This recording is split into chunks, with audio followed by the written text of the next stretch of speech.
donation of upside-down Chaitya has been recorded in the name of lay Buddhist worshipper Bodhisri to the Sri Lankan monastery at site number 43.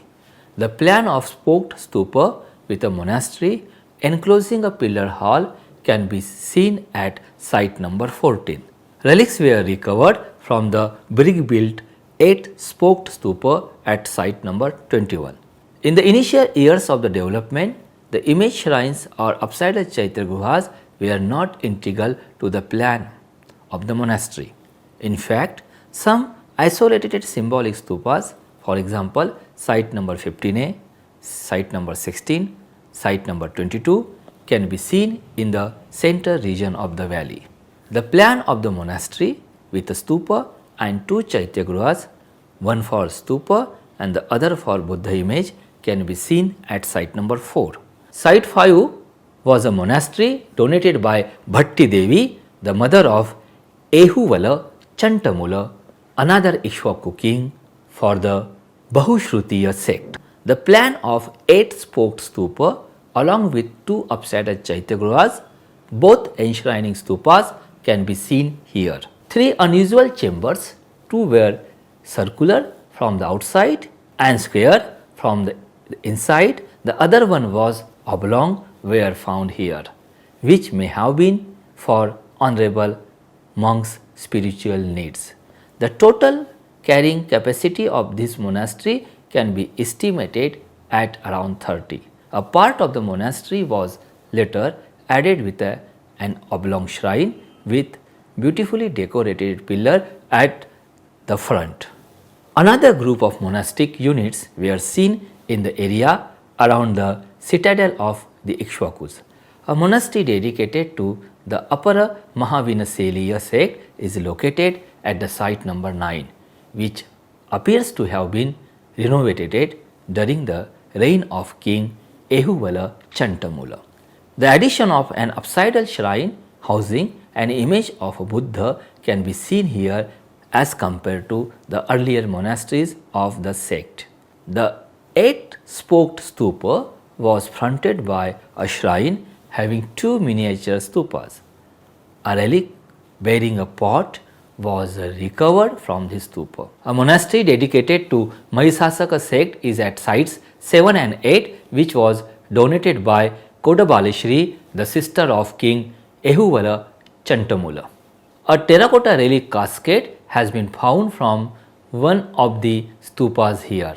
This sect remained orthodox to its principles, which is why no shrine or Chaitya Gruha are seen here. Instead of such structures, 2 stupas were built.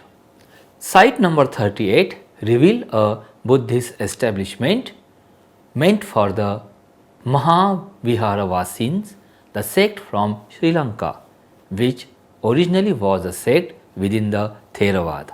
In later times, they started erecting Chaitya Gruhas but kept on continuing with earlier stupa traditions too. Their stupas were devoid of spokes of the Ayaka pillars. The stupa of this site was built on a raised platform and had a 4-winged monastery around it. The monastic unit at the site number 106 had an inscription that tells us of a donation of a carved frieze by a merchant named Kumaranandina. At its peak, the establishment had 8-spoked stupa on a square platform surrounded by 4-winged monastery and a Chaitya Gruha. The square platform had 4 miniature stupas at 4 corners, and similar such examples were found at the west side. These may have been votive. Site number 105 is a unit with a 4-spoked stupa and 3-winged monastery and a later added square Buddha image shrine. There were 9 cells in this monastery. At site number 108, single-winged monastery of 5 cells, a small stupa and a Chaitya Gruha were found. The stupa has been considered important, although being of a smaller dimensions because of the presence of swastika shape in its center. Similar swastikas were evidenced at sites number 59 and 20. Swastik is considered an auspicious and sacred symbol in Buddhism, as the case with other Indic religions. The unit at site 85, considered to be of a developed nature, had two Chaityagrihas, both enshrining Buddha image. The central mandap was at the center of a three-winged monastery. The stupa, placed at a little distance from the monastery, had an 8-spoked base. Let us have a virtual journey of Buddhist archaeological remains in the northeastern region of the site. The monastery at site number 24 may be the latest development of Nagarjunakonda. It was probably built during the reign of King Rudrapurusha Datta. A circular image shrine with a 4-winged monastery and a memorial pillar in front of a stupa chaitya raised in a memory of a king's mother is found here. This may be hint towards the royal imposition over the traditional practice of Buddhist order. The stupa was 8-spoked and built over a square platform, which seems to have been a common feature in the stupas at Nagarjunakonda. A rubber built stupa with ayaka platforms was found along with an enclosure meant for housing votive miniature stupas at site number 23. The monastery here had a carrying capacity of around 23 monks. The upsided shrine was located within the residential area. Site number 26 yielded two Chaityagrihas enshrining a stupa and two special chambers as seen at site 5 of the Bahushrutiyas. These special chambers were a part of 3-winged monastery. A complete rubber construction was evidenced at the site 28, where ruins of a stupa and some cells were found. Site number 32A had few developed features like the presence of refectory, storerooms and a well demarcated division of the vihara itself. The monastery was a 4-winged one and had a central mandap and oblong Buddha image shrine. An open space enclosed by walls was there at the south of the monastery. This space had similar kinds of special chambers as mentioned earlier. Interestingly, the stupa here had 6 spokes and ayaka platforms in 4 directions. A similar example of 6-spoked stupa was there at site number 30. The monastery at site number 3 had within it 2 Chaityagrihas, one for the stupa and the other for the Buddha image. Like the earlier site, it too had storerooms and a refectory. A bathroom provided with a drain and an underground soakage pit was there. The stupa had 8 spokes. Another 8-spoked stupa was found along with 3-winged monastery, within which 2 Chaityagrihas were located. Few establishments like the ones at site number 27 and site number 32B seem to belong to some orthodox schools, as they didn't take up the practice of building Buddha image shrines even in their later days. Let us have a virtual journey of archaeological remains in the eastern region. Compared to the other 2 regions, this part witnessed fewer construction activities. A 4-spoked stupa devoid of any vihara was there at site number 52. On the other hand, stupa as a primary unit was absent at site number 51, which had an upsided Chaitya Griha, its a main unit. supported by monastery whose remains almost vanished. The remains of a four-winged monastery, a center pillared mandap and a four-spoked stupa with the ayaka platform were evidenced at site number 54. An inscription refers to a donation of a monastery for Upper Mahavinasaliya sect, a sect around the area of so-called Hariti temple and amphitheatre. The ruins of monastic unit and a few steps leading to hill were found near the slope of Firangi Motu hill. The establishment mentioned in the inscription may probably be identified with these ruins. The tradition of erecting memorial pillars, also called Shayastambhas, was practiced by people belonging to royal background, nobles, soldiers, artisans, persons of religious importance, etc.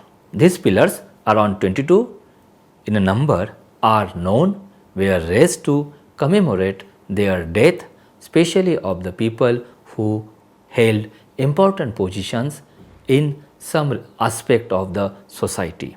Let us have a brief introduction to sculpture art of Nagarjunakonda. Passing through many phases from being executed in robust nature in a low relief up to getting back its elegance of mature art comparable to the Amravati style, the sculpture art of Nagarjunakonda conveys various stories and meanings. In initial sculpture art, the Buddha is not depicted in his anthropomorphic or human or physical form, but is shown through symbols like wheels, feet, vajrasan, throne, etc. This was because of the influence of Theravadin school of thought in the beginning years. Later, Buddha image gained popularity as an object of worship and found a place in a sculptural art too. Jatakas, the previous life stories of Buddha where various bodhisattvas are seen rescuing their devotees from a major part of the theme of these sculptural panels. For example, Champeya Jataka, Bodhisattva born as a serpent king is released on his wife's request and he then shares the throne with the king of Varanasi. Dehiti Kosala Jataka, in which the victorious king of Varanasi restores the kingdom to the prince of Kosala after recognizing him, his father and mother were earlier ordered to be executed by the king of Varanasi after their defeat. Ghata Jataka, Mahunsa Jataka, in which golden geese named Sumukha gives sermon to the king and queen who were amazed by these two golden geese. Mahapaduma Jataka, in which a woman who is the stepmother of Prince Padmakumara is in love with him but he does not reciprocate in the same way, to which she makes the king false complaints of her molestation by the prince. Padmakumar is thrown from the cliff but is saved by a naga. Padmakumar was requested by the king to come back and manage the kingdom after he realizes the false nature of her complaints, but the prince, now turned into an ascetic, rejects the offers. But the prince, now turned into an ascetic, rejects the offer. Mandhata Jatak, wherein King Mandhata defeats the Nagas of Trayatrumsha heaven and shares the throne with a Shakra, but because of his evil thoughts, he fails in a park of his city. Matakabhatta Jataka, Sasa Jataka, wherein Bodhisattva born as a hare sacrifices himself for the meal of Shakra, who is disguised as a Brahman. Shibi or Sibi Jataka, King Shibi offers his flesh to save the life of pigeon, a disguised form of a Agni, from a hunter, a disguised form of a Shakra. Vesantara Jataka, in which the prince gives away everything which is requested to him, including his sons and his wife, etc., have been depicted on various sculptural panels through different scenes carved on various slabs. Scenes from the life of Buddha like Mara Vijay, that is attack and defeat of Mara or evil, Mushlinda Nag protecting Buddha, the charioteer Chandaka breaking the news of Siddhartha's departure, conversion of Nanda, etc., have been depicted in a panels. These depictions may have been influenced by Buddhist texts like Buddha Charita, Lalit Vistar, etc., because many of details shown in the panels match with the descriptions in these texts.